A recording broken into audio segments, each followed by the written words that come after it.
அனைவருக்கும் வணக்கம். இந்த வீடியோவில் நம்ம புதுசாக ஒரு டொமைனை பர்ச்சேஸ் பண்ண போகிறோம். எங்கே இருந்துன்னா GoDaddy அப்படிங்கிற ஒரு வெப்சைட்ல இருந்து நமக்கான ஒரு நேமை சூஸ் பண்ணி பர்ச்சேஸ் பண்ண போகிறோம். ஸோ எதுக்காக நம்ம வெப்சைட்டுக்கான நேம் வாங்கணும் அப்படின்னா, நீங்கள் ஒரு வெப்சைட் பண்ண போகிறீங்க அல்லது சாஃப்ட்வேர் பண்ண போகிறீங்க அல்லது அப்ளிகேஷன் பண்ண போகிறீங்கன்னா எல்லாத்துக்கும் ஒரு நேம் இருக்கும், சரியா? ஸோ அந்த நேம் பார்த்தீங்கன்னா நீங்கள் என்ன பண்ணணும், பர்ச்சேஸ் பண்ணணும், சரியா? நம்ம எப்படி ஆன்லைனில் பொருள் பர்ச்சேஸ் பண்ணுறோமோ அதே மாதிரி தான் இதையும் நம்ம பர்ச்சேஸ் பண்ண போகிறோம். அது எப்படி அப்படிங்கிறத இந்த வீடியோவில் நம்ம தெளிவாக பார்க்க போகிறோம். இந்த வீடியோ பார்த்துட்டு இருக்க நீங்கள் நம்ம சேனலுக்கு புதுசு வந்தீங்கன்னா நம்ம சேனலை சப்ஸ்கிரைப் பண்ணிட்டு பக்கத்தில் இருக்க பெல் ஐக்கன் கிளிக் பண்ணிக்கோங்க.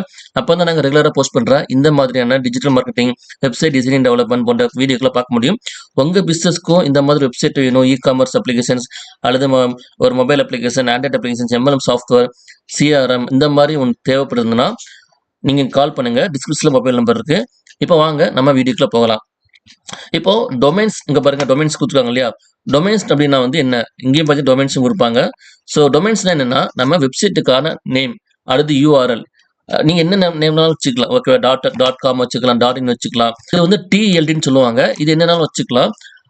இப்போ இது பார்த்தீங்கன்னா நம்ம பர்ச்சேஸ் பண்ணுற மாதிரி இருக்கும். அது பர்ச்சேஸ் பண்ண மாதிரி தான் அந்த நேமை எடுத்து நம்ம யூஸ் பண்ண முடியும். அதே மாதிரி ஏற்கனவே இந்த நேம் இன்னொருத்தவங்க வாங்கிட்டாங்கன்னா நம்ம இந்த நேமை வாங்க முடியாது. இப்போ GoDaddy.comனு ஒருத்தர் வாங்கிட்டாங்கன்னா நம்ம அதை வாங்க முடியாது. ஆனால் GoDaddy.in இதுதான் நம்ம வாங்கிக்கலாம், சரியா? GoDaddy.org இருந்தால் நம்ம வாங்கிக்கலாம். அப்போ இந்த நேம் இப்போ நீங்கள் ஒரு கம்பெனி ஆரம்பிக்க போறீங்கன்னா இந்த நேம் வாங்கும்போது அது கூடவே சேர்த்து நீங்கள் ஒரு பெரிய லெவலில் பண்ண போறீங்க, வேர்ல்டு வைடாக பண்ண போறீங்கன்னா .com, .in, .org எல்லாத்தையும் வாங்கி வச்சுக்கோங்க. இப்போ இந்த நேம் நான் சர்ச் பண்ணுறேன். GoDaddyல போய்ட்டு எனக்கு GoDaddy.in வேணும்னு கேட்குறேன். சர்ச் டொமைன் கொடுக்குறேன். சாரி, GoDaddy.in நாட் அவைலபிள், ஓகேவா? காமிச்சிருச்சு. இந்த மாதிரி ஆல்ரெடி வாங்கிட்டாங்கன்னா இந்த மாதிரி காமிக்கும். இப்போ வேற நேம் கொடுக்குறேன், நீடு டொமைன் கொடுக்குறேன். சர்ச் பண்ணுறேன். இருந்துச்சுன்னா இந்த மாதிரி காமிக்கும், ஓகேவா? ஸோ இப்படி தான் நம்ம என்ன பண்ணணும், நேம் சர்ச் பண்ணணும். ஸோ டொமைன் பர்ச்சேஸ் பண்ணுறதுக்கு நிறைய வெப்சைட் இருக்குது. GoDaddy இருக்குது, அப்புறம் ஹோஸ்டிங்கர் இருக்காங்க, அப்புறம் நேம் சீப் இருக்குது, நிறைய டொமைன்ஸ் நேம் ப்ரொவைடர் இருக்கிறாங்க. எதுக்காக இவங்க மூலமாக வாங்கணும் அப்படின்னா நம்ம டேரெக்டாக டொமைனை வாங்க முடியாது. இந்த மாதிரி ஒரு ப்ரொவைடர் மூலமாக தான் நம்ம வாங்க முடியும். ஸோ உங்களுக்கு எது ஃபேவராக இருக்கோ நீங்கள் அதில் போய் வாங்கிக்கோங்க. நான் இன்னைக்கு GoDaddyல எப்படி வாங்குறதுன்னு சொல்லி தான் நம்ம சொல்லிட்டு போகிறோம். இப்போ சில சந்தேகம் இருக்கும், .com, .org, .live இந்த மாதிரி நிறைய இருக்கு, எதை நான் வாங்குறது அப்படின்னு கேட்குறீங்க இல்லையா? ஸோ இது நிறைய பேர் கால் பண்ணும்போது என்கிட்ட கேட்பாங்க. நீங்கள் முதல்ல வாங்க வேண்டியது என்ன அப்படின்னா அந்த நேம் இருக்குது பற்றியில், அந்த நேம் நீங்கள் ரிஜிஸ்டர் பண்ணிட்டீங்க அல்லது பண்ண போகிறீங்கன்னா அந்த நேமை நீங்கள் என்ன பண்ணுங்கள், சர்ச் பண்ணுங்கள். கிறிஸ்டோனட் சாஃப்ட்வேர்னு கொடுக்குறேன், .com கொடுக்குறேன், ஓகேவா? சர்ச் பண்ணுறேன். பண்ணும்போது .com இருக்குது, ஓகேவா? ஸோ இந்த மாதிரி .software இருக்குது, ஓகேவா? .in software, .net software, .dve, .xyz, .net, .io, .us, .shop இந்த மாதிரி இருக்குது பார்த்தீங்களா? இது எதுக்காகனா உங்களுக்கு நீங்கள் என்ன பிஸ்னஸ் பண்ணுறீங்களோ அது ரிலேட்டடாக நீங்கள் வாங்கிக்கலாம். இல்லை என்ன காமனாக போதுன்னா .com வாங்கிக்கலாம், ஓகேவா? இன்னொரு ஆப்ஷன்ஸ் இருக்குது, .live, .org அதுவும் பார்த்தீங்கன்னா இப்போ .orgனு ஒரு ஆர்கனைசேஷன், .edu இப்போ .edu கொடுத்தீங்கன்னா அது எஜுகேஷன், ஓகேவா? ஸோ இந்த மாதிரி உங்களுடைய பிஸ்னஸ்க்கு ஏற்ற மாதிரி நீங்கள் டொமைன் சூஸ் பண்ணிக்கலாம். அதே மாதிரி உங்களுடைய லொக்கேஷன், இப்போ .inனா இந்தியா, ஓகேவா? இது லொக்கேஷன் பேஸ்டு, ஓகேவா? ஸோ .inனா இந்தியா. இப்போ ஒரு கம்பெனி என்ன பண்ணுறாங்க, நம்ம கம்பெனி என்ன பண்ணுறாங்க, துபாய்னு சர்ச் பண்ணுறாங்கன்னா .in முடியுதுன்னா அது இதை பிடிக்கும், இந்தியான்னு அதை ஒரு ஐடென்டிஃபை பண்ணிக்குவாங்க. அது .lkனா ஸ்ரீலங்கான்னு நினைக்கிறேன், ஓகேவா? அப்புறம் .pakனா பாகிஸ்தான். இந்த மாதிரி என்ன ஆகும்னா லொக்கேஷன் பேஸ்ட்லையும் அந்த நேம் கிடைக்கும். நம்ம என்ன பிஸ்னஸ் பண்ணுறோமோ அது ஒரு இன்டர்நெட் கிடைக்கும். அதே மாதிரி என்ன மாதிரி சர்வீஸ் கொடுக்குறோமோ அது ஒரு ஆர்கனைசேஷனோ அல்லது எஜுகேஷனோ ட்ரஸ்ட்டோ இந்த மாதிரி இந்த டொமைன் கிடைக்கும். இப்போ எப்படி நம்ம டொமைனை பர்ச்சேஸ் பண்ணுறதுன்னு பார்க்க போகிறோம். முதல்ல நேம் நம்ம எடுக்க போகிறோம், ஓகேவா? நான் ஒரு கம்பெனிக்கு கேட்டிருக்கேன். இங்கே பாருங்கள், அவங்க .com, .in ரெண்டுமே வேணும் கேட்டிருக்காங்க, ஓகேவா? ஸோ ஸ்பெல்லிங் ஓகேவான்னு கேட்டிருக்கேன். இப்போது நான் என்ன பண்ண போகிறேன், அவங்க ஓகேன்னு போட்டாங்க. இப்போ ஃபஸ்ட்டு .comனு சூஸ் பண்ண போகிறேன், ஓகேவா? .com எடுத்து சர்ச் பண்ண போகிறேன். சர்ச் பண்ணுறேன். நான் கேட்ட டொமைன் கிடச்சிருச்சுது, ஓகேவா? ஆனால் ப்ரைஸ் ₹1 போட்டிருக்கு. அப்போ ₹1 போட்டுச்சு அப்படின்னா இந்த நேம் ₹1 தான் கொடுப்பாங்கன்னா அப்படி கிடையாது. இங்கே பாருங்கள், first year only ₹1. After 3 years பார்த்தீங்கன்னா அது வேறு ப்ரைஸாக இருக்கும். அப்போ நீங்கள் 3 வருஷத்துக்கு சேர்த்து பர்ச்சேஸ் பண்ணணும், ஓகேவா? 3 வருஷத்துக்கு சேர்த்து பர்ச்சேஸ் பண்ணணும். அப்படி பண்ணால் மட்டும்தான் 1 வருஷத்துக்கு ₹1, அதுக்கு 2 வருஷத்துக்கு என்ன ஆகும், இந்த பட்ஜெட்டில் காமிப்பாங்க, ஓகேவா? இப்போ நான் இதை பர்ச்சேஸ் பண்ண போகிறேன். Make it is yours. கொடுத்துட்டு ஓகேவா கண்டினியூ கொடுக்குறேன். இதில் நமக்கு என்னென்ன தேவையோ அதை மட்டும் வச்சுக்கலாம். எனக்கு இது தேவையில்லை. ஓகேவா. ஸோ அப்புறம் வந்து இமெயில் தேவையில்லை. நான் வந்து ஹோஸ்டிங்னு பார்த்துக்கிறேன். அப்புறம் கண்டினியூ கார்ட் கொடுக்குறேன். 3 இயர்ஸ்க்கு இருக்குது. 3 இயர்ஸ்க்கு வந்து பார்த்தீங்கன்னா 299 வருது. ஓகேவா. ஸோ டோட்டல் வந்து பார்த்தீங்கன்னா 299 வருது. எனக்கு .com கூட எனக்கு .in சேர்த்து வேணும். ஸோ அதையும் நான் என்ன பண்ண போகிறேன், கார்ட்டில் போட போகிறேன். ரெண்டுமே சேர்த்து பார்த்தீங்கன்னா நமக்கு இந்த ஒரு அமௌண்ட் காமிக்குது. ஓகேவா. 4000க்கு மேலே காமிக்குது. ஓகேவா. நான் இப்போ ரெடி டு செக் அவுட் கொடுக்குறேன். இப்போ நமக்கு ரிஜிஸ்டர் பண்ண சொல்லுது. ஸோ ரிஜிஸ்டர் பண்ணுறது இமெயில் மூலம் பண்ணிக்கலாம், ஃபேஸ்புக் மூலமாகவும் கூகுள் மூலம் பண்ணிக்கலாம். நான் வந்து இமெயில் மூலமாக பண்ண போகிறேன். So email ID, user ID, password கொடுத்து கிரியேட் பண்ண போகிறேன். ஸோ இந்த மாதிரி 6 டிஜிட் கோடு வந்து உங்கள் மெயிலுக்கு வந்திருக்கும். நீங்கள் அந்த கோடை என்ட்ரி பண்ணிவிட்டு வெரிஃபை பண்ணிக்கோங்க. இது வந்து நம்ம வந்து மெயில் மூலமாக பண்ணுறோம். இதே வந்து ஜிமெயில் மூலமாக டேரெக்டாக லாகின் பண்ணுறது, ஃபேஸ்புக் மூலமாக லாகின் பண்ணும்போது என்ன ஆகும்னா அதுவே ஆட்டோமேட்டிக்காக லாகின் ஆயிரும். இந்த கோடை அப்ளை பண்ணிவிட்டு வெரிஃபை கோடு கொடுக்குறேன். இதில் வந்து உங்கள் country, first name, last name, mobile number, address, so எல்லாத்தையும் என்ட்ரி பண்ணுற மாதிரி இருக்கும். இதை நான் இப்போ அப்ளை பண்ண போகிறேன். ஸோ எல்லாத்தையும் அப்ளை பண்ணிவிட்டு சேவ் கொடுக்குறேன். ஸோ இப்போ நம்ம கார்ட்டில் சின்ன சேஞ்ச் பண்ணணும். .com 1 இயருக்கு, .in 1 இயருக்கு தான் பண்ண போகிறோம். ஓகேவா. ஸோ இப்போ இதுக்கான காஸ்ட் வந்து இங்கே காமிக்குது. திரும்ப ஒரு டைம் கூட செக் அவுட் கொடுக்க போகிறோம்.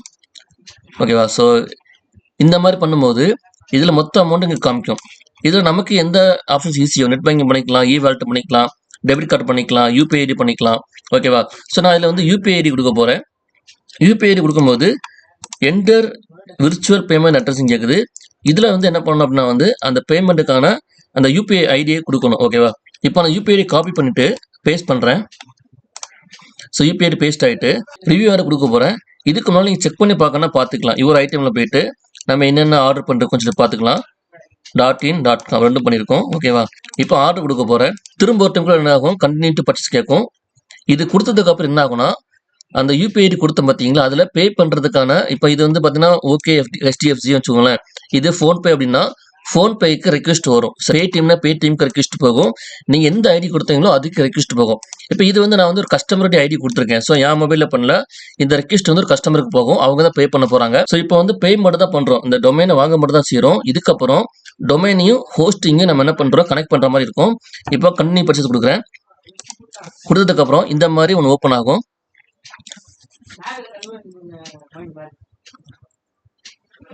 ஸோ இந்த மாதிரி ஓப்பன் ஆகும்.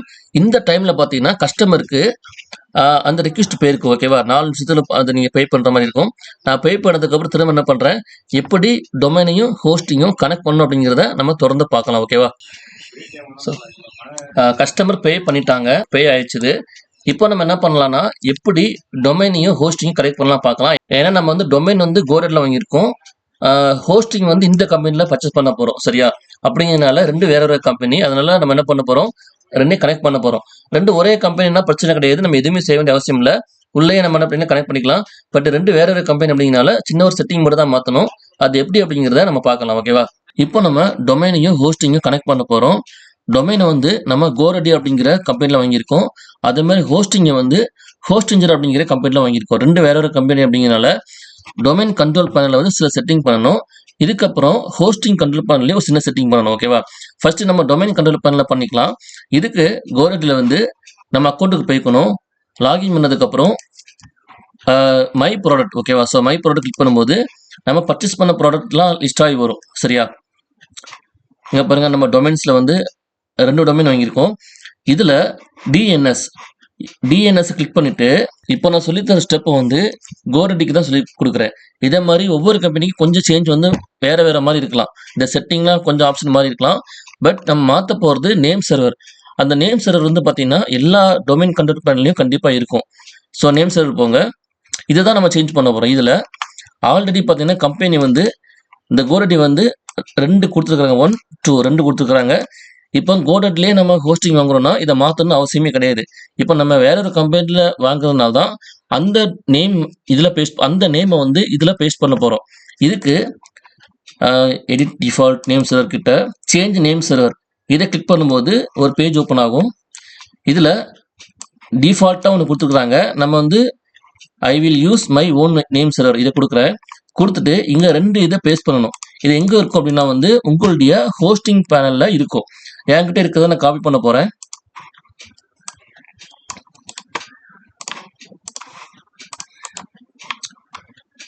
ஒன் 2. ஸோ இது வந்து பார்த்தீங்கன்னா மோஸ்ட்லி இந்த மாதிரி தான் இருக்கும். NS1 இந்த மாதிரி இருக்கும். இது 1ன்னா இது 2ன்னு இருக்கும். இது 73னா இது 74ன்னு இருக்கும். அந்த மாதிரி தான் இருக்கும். சரியா? ஸோ இதுக்கப்புறமும் ஆட் நேம்ஸ் எக்ஸ்ட்ரா இருந்துச்சுன்னா நீங்கள் ஆட் பண்ணால் பண்ணிக்கலாம். பட் டிஃபால்ட்டாக 2 மட்டும் தான் மேக்ஸிமம் இருக்கும். ஓகேவா? இந்த ரெண்டையும் ஆட் பண்ணிட்டு சேவ் கொடுக்குறேன். இந்த மாதிரி ஒரு மெசேஜ் கேட்குது. ஸோ கண்டினியூ கொடுக்குறேன். இப்போதைக்கு சேஞ்ச் ஆயிடுச்சு. ஓகேவா? இவர் அக்யூஸ் ப்ராசஸிங் காமிக்குது. பட் உடனே சேஞ்ச் ஆகாது. 24 மணி நேரத்துக்குள்ள எப்போனாலும் சேஞ்ச் ஆகும். 1 ஹவர்லேயே ஆகும், 2 ஹவர்ஸ்லேயே ஆகும். ஓகேவா? ஸோ 24 மணி நேரத்தில் என்ன ஆயிரும், நம்ம டொமைனும் அந்த ஹோஸ்டிங்கும் கனெக்ட் ஆயிரும். ஓகேவா? ஸோ இப்போ நம்ம சில செட்டிங் பண்ணோம் இல்லையா, இந்த மாதிரி நம்ம ஹோஸ்டிங் இன்ஜின்லையும் பண்ணணும். அப்படி பண்ணால் மட்டும் தான் ரெண்டுமே ஜாயின் பண்ண முடியும். இப்போ நம்ம இந்த வீடியோவில் ஒரு டொமைனை பர்ச்சேஸ் பண்ணிட்டு எப்படி டொமைனை ஹோஸ்டிங் கூட கனெக்ட் பண்ணுறது அப்படிங்கிறத பார்த்தோம். இது வந்து ஒரு சின்ன செட்டப் தான். இதுக்கப்புறம் பார்த்தீங்கன்னா ஹோஸ்டிங்கில் சில வேலை இருக்குது. இதுக்கப்புறம் வெப்சைட் இருக்குது, டெவலப்மெண்ட் இருக்குது, இந்த மாதிரி நிறைய ப்ராசஸ் இருக்குது. உங்களுக்கு இந்த மாதிரி ஒரு வெப்சைட் வேணும், டிசைன் பண்ணணும், டெவலப்மெண்ட் பண்ண கால் பண்ணுங்க. நாங்கள் வந்து ஃபுல்லி கஸ்டமைஸ்டு பண்ணி கொடுத்துட்ருக்கோம். உங்கள் பிஸ்னஸ் எந்த மாதிரி பிஸ்னஸ் இருந்தாலும் அதுக்கேற்ற மாதிரி கஸ்டமைஸ்டு பண்ணி கொடுப்போம். ஆல்ரெடி நாங்கள் நிறைய வீடியோஸ் போட்டிருக்கோம், அதை பாருங்கள். ஸோ உங்கள் பிஸ்னஸ்க்கு ஏற்ற மாதிரி பண்ணி கொடுக்க தயாராக இருக்கும். மேலும் இந்த வீடியோ பிடிச்சா லைக் பண்ணிக்கோங்க. இது போன்ற வீடியோக்களுக்கு நம்ம பேஜை ஃபாலோ பண்ணிக்கோங்க. தேங்க்யூ.